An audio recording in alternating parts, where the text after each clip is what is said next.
Over 100,000 people from all walks of life pass over this footbridge every single day, many of whom don't even realise that beneath their feet is one of Victoria's most frequently visited islands.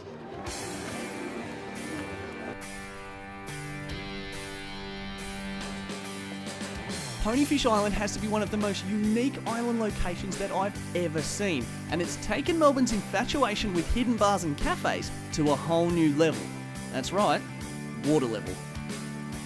Ponyfish Island is the brainchild of three prominent Melbourneites: Grant Smiley from 360 Agency, Andrew McKinnon of the Taboo Group, and hospitality guru Jerome Barazio of Sister Bella and 1000 Pound Ben.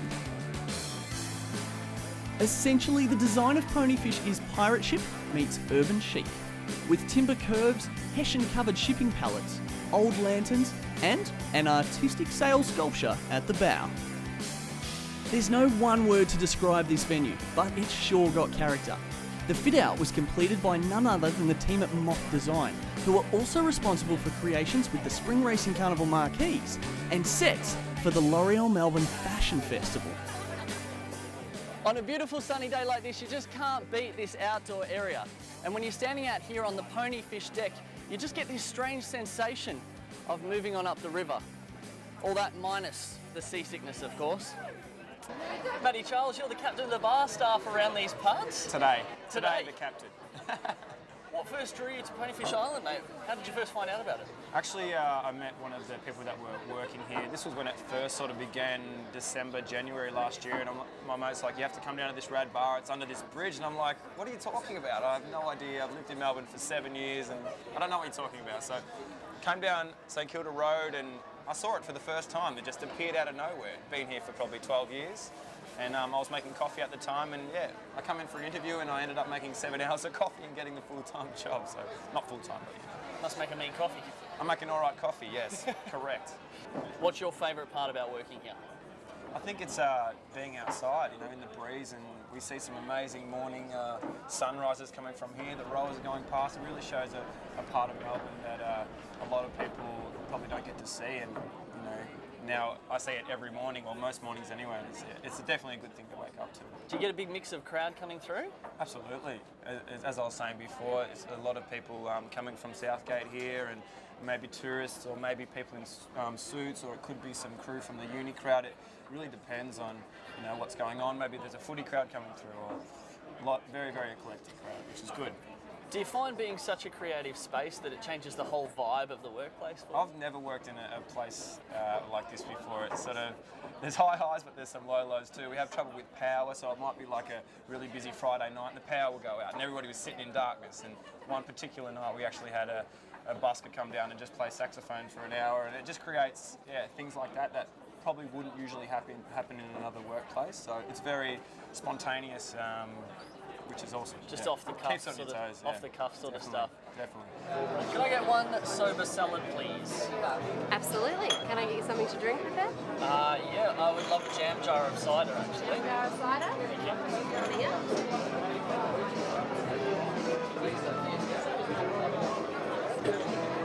Do you go, darling? Help yourself to cutlery and I'll bring your salad over. Cheers.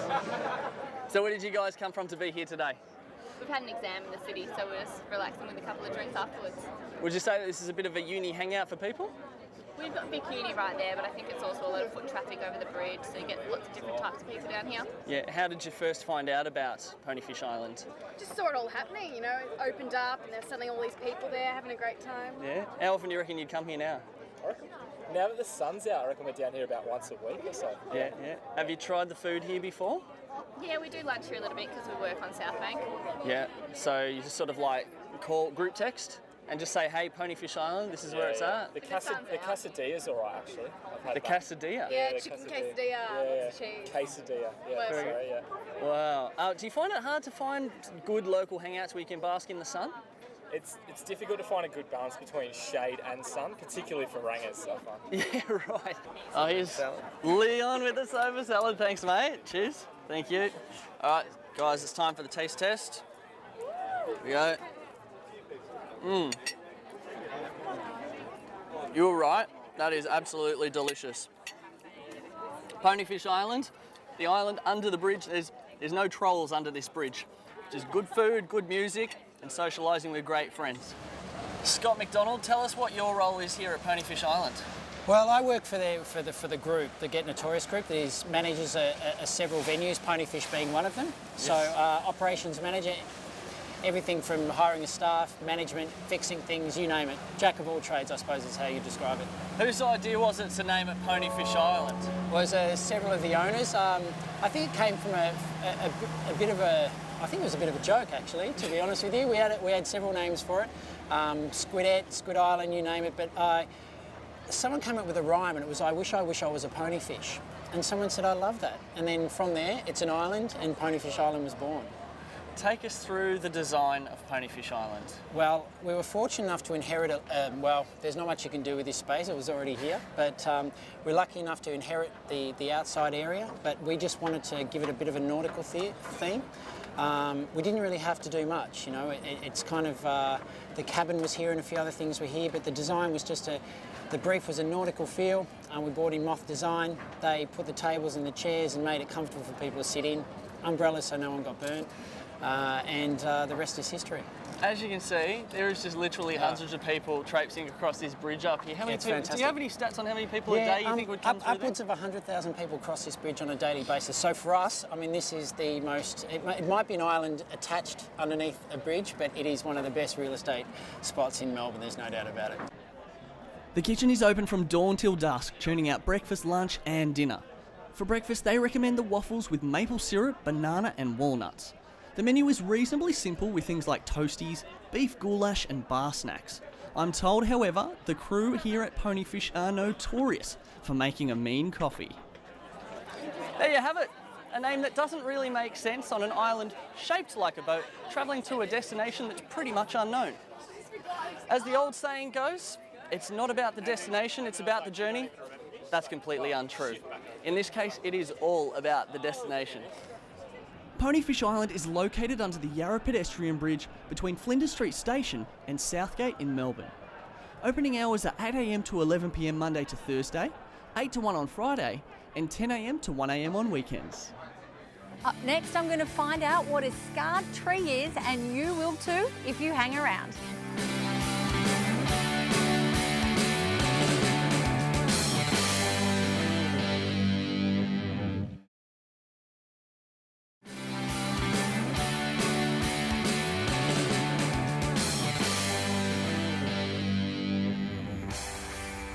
Mulcra Island is located 70 k's west of Mildura and lies between Lindsay and Walpola Islands. The access to the island is off-road and should only be attempted with a four-wheel drive.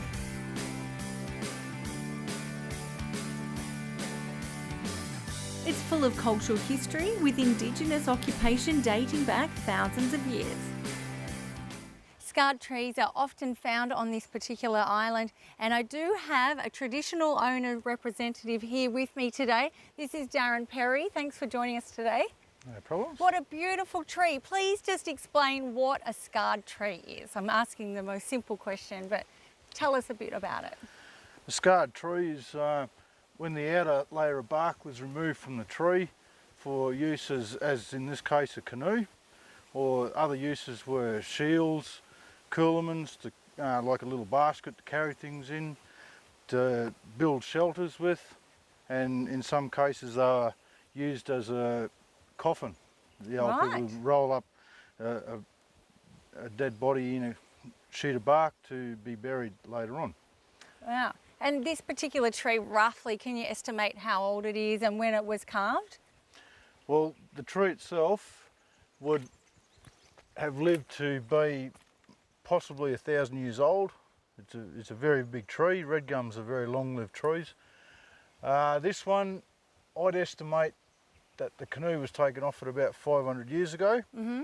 You can tell that the tree lived for about 200 to 300 years after the canoe was taken off by the amount of bark that grows back around the edge of the tree. Unfortunately, for many years now, a lot of this area is threatened due to dry weather conditions. Not only is the land's vegetation suffering, but of course precious wildlife is as well. Oh, and Karen, I'll show you one of our medicine plants. Yeah. What's this one called? This is, we call it old man weed. Only for the old people. No, young people can What about use us it too. youngies? Like all good? It's good for young people as well. Yeah, yeah. Yep. You'd boil this up and strain it out, and then you get the liquid. You can use it to skin ailments. Okay, yeah. And if you've got a strong stomach, you can drink some every you day. can, really? Yeah, drink a little bit every day, and you'll never ever get sick. Never have to go visit the doctor. No, that's it. That's good to know. Better than the apple a day. All right, let's get a whole bunch and I'll take it home with me. Thanks. I'm feeling a bit hungry. I can fix that. We've got What do you got for me? a nice little vegetable here. We've got peas. Peas. Yeah, homegrown peas, or bush-grown Gorgeous. peas. For free. Perfect. Yeah, our old people used to eat lots of these. Get them grown near the waterways. So you open them up and they just taste exactly the same They're so little. as a pea. Yep. Okay. What's this called? This is Swainsonia peas. Yeah. Yeah. Hey. Not bad. You have to have quite a few of them though to fill Yes, up, I'm they're assuming. rather small. They're very but, small. You They're see good. they grow plentifully, so Nice. That's entree. Let's find some a main. the mains. Okay.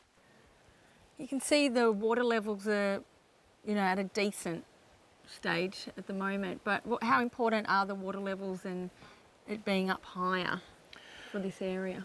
Well, for the health of the entire island, it needs to have regular floods, not too often, or the trees all drown and things. But every 3 years or so, you need to have a flood come through, and it re-waters the red gums and the black box and everything. And all the wildlife as well, obviously. Yep.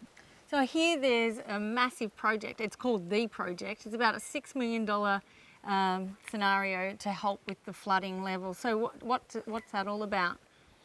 It was under the Living Murray initiative to ensure that the river and all its tributaries and little streams stay healthy, and then the environment around those waterways stays healthy too. And on Mulcra Island, it was a project to build 6 water management structures. We're standing on one of them now. This is called Stony Crossing. It's really important for this particular creek, isn't it?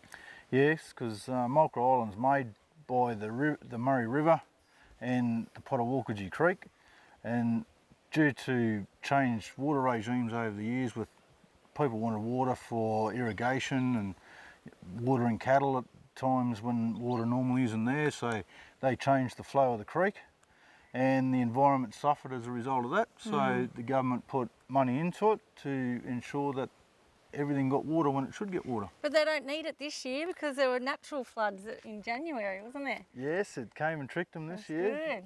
The project was actually finished in November last year, and then the floods came along and made it all redundant. But in the future, we will rely on it to ensure that the forest and everything gets a good drink.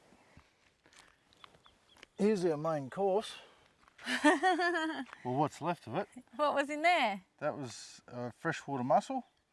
If you can see behind you, Oh yeah, there's, they're everywhere, aren't they? shell coming out of the ground, and that's from a freshwater shell midden, where the old people used to get the mussels out of the river. Then they'd sit along the riverbank and cook them up on the hearth. Not a bad life, was it? It's a real good life. This particular scarred tree signifies that there may be a burial site Okay. in the near vicinity. I personally know that there is a rather large burial here. Sure. On the 3 islands, Lindsay, Mulcra and Walpola, we've got the largest cemetery in the world. The largest in the world. There are literally thousands upon thousands of people buried on these 3 There's islands. thousands of years of existence. That's it. And while we love to share our culture with everybody and learn from our culture, we ask for a little bit of respect in return for certain aspects of our culture, because our burial sites are very significant to us. Oh, of course. And we ask that if people are out in areas such as this and they come across somewhere where there's a large amount of bones, it's more than likely going to be a human burial site, and it's just a matter of respecting that, not entering there, not walking over it, because it'd be just the same as someone going into a cemetery in town and walking, trampling all over it without any respect at all. Exactly, exactly. Well, I just wanted to say thank you so much for your time and expertise. I've learnt so much, and I'm sure everyone at home has as well. So thanks again, Darren. That's my pleasure, and I hope everyone's gained something from what I've shared today. No, definitely the case. Thank you. Next up, we head towards Wilson's Promontory as I take a sea kayaking tour around Granite and Bensons Islands at Corner Inlet.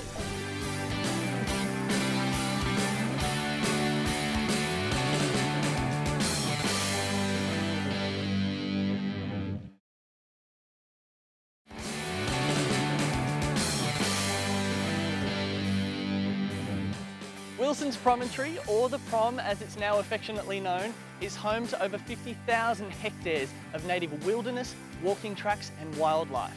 But we are not here today for our beloved Prom.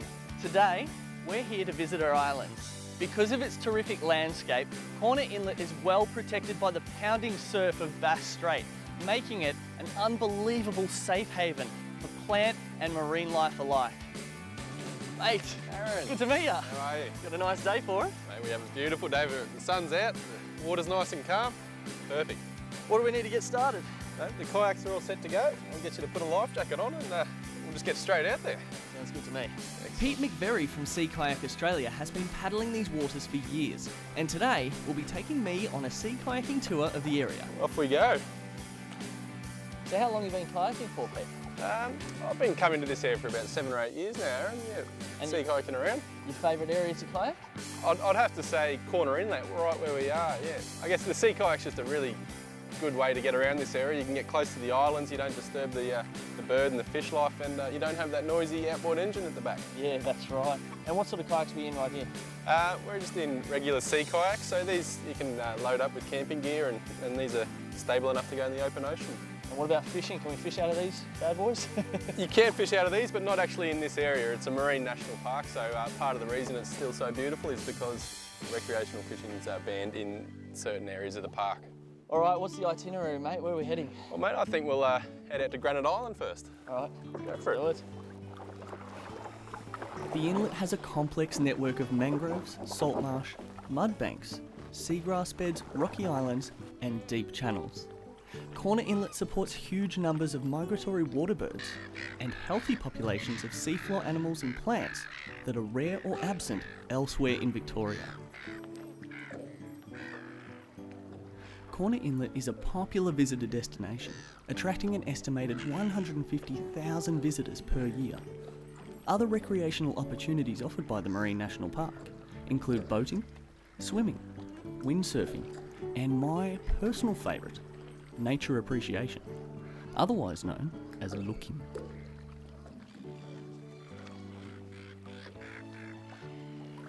These islands are famous for having over 30 species of migratory birds. Pete, what are we looking at here? On this particular one, Granite Island, we've got cormorants up here, the smaller oyster catchers that you can see.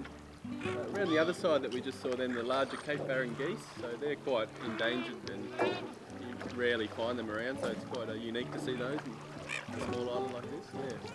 And you're saying at low tide they're often found out over the mudflats? Yeah, well they're all wading birds and seabirds, so yeah, they basically feed off all the animals that live in the seagrass and that kind of thing. So, yeah.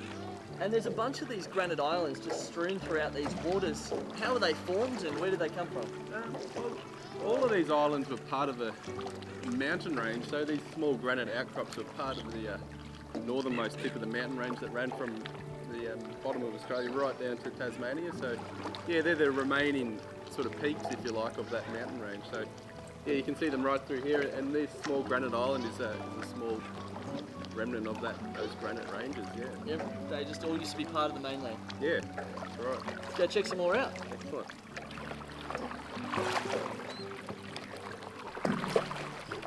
Framed by the backdrop of Wilson's Promontory, Corner Inlet is often the forgotten gem of the Victorian coast. As we head towards Bensons Island, Pete tells me about the Marine National Park, which is also known as Nurramunga Marine Park. This makes up a small portion of the inlet, and on a calm day develops a glassy sheen disturbed only by the occasional penguin, diving cormorant, or pod of dolphins. Corner Inlet is also the most easterly and consequently the warmest of Victoria's large bays. So this is Bensons Island here, and Pete, an important part of the ecosystem that we keep hearing about in this area particularly is the seagrasses. What can you tell us about that? Yeah, well, Bensons Island's surrounded by seagrasses which form the basic building block for this whole ecosystem here. So the seagrasses really hold all the sediment together and create habitat for all the small fish and the little creatures, which in turn all the birds feed off. So yeah, it's really important for this area, the seagrasses.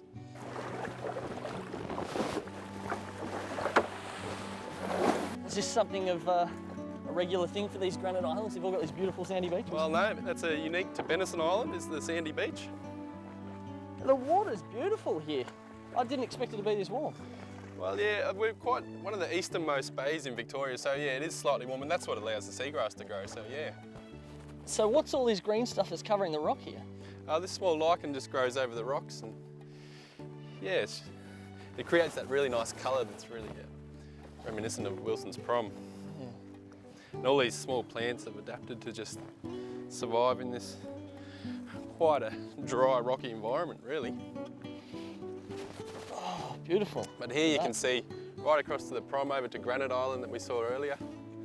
So these two small islands are just a small part of a large network with the mangroves over to in the corner of the inlet there, and then salt marshes here, these Granite Islands, and then obviously the seabeds that we were looking at earlier. So it's a really complex sort of ecosystem, the whole area. What sort of animals would you find living in that dense scrub right now? now? Well, only birds on these islands. You may get some small little lizards and things, but yeah, it's no large mammals or anything, just small birds like we talked about before, and different times of year you'll find different species of bird. And I suppose because they've got no predators on the island, that's why they're thriving. Well, that's exactly right. That's why they come and they nest here. So yeah, if you walked up through this island, you'd see a whole bunch of burrows that all the birds nest in. So actually, no one's allowed above the rocky shoreline on these islands, just to make sure that those birds do have a safe environment to nest in.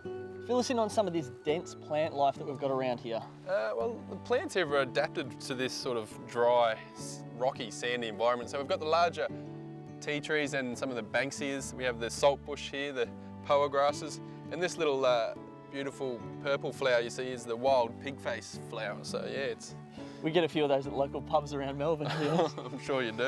And you were saying about the bushfires through this area as well. Yeah, this was all burnt a few years ago in the fires, and you can see it was. It used to be really quite black and charred, but it's come back really well. It's allowed the trees to all allowed to germinate, so it looks really good now. And bushfires themselves, though, are an important part of rejuvenating the ecosystems, aren't they? That's right. The heat allows the seeds to germinate and grow up. So yeah, it does help the ecosystem. Let's get back down to water level. Let's have a look. Well, that's it from Granite and Bensons Islands. For more information on any of the stories that you've seen on today's show, visit our website at victoriasislands.tv or follow along on Facebook and Twitter. Thanks again for watching Victoria's Islands.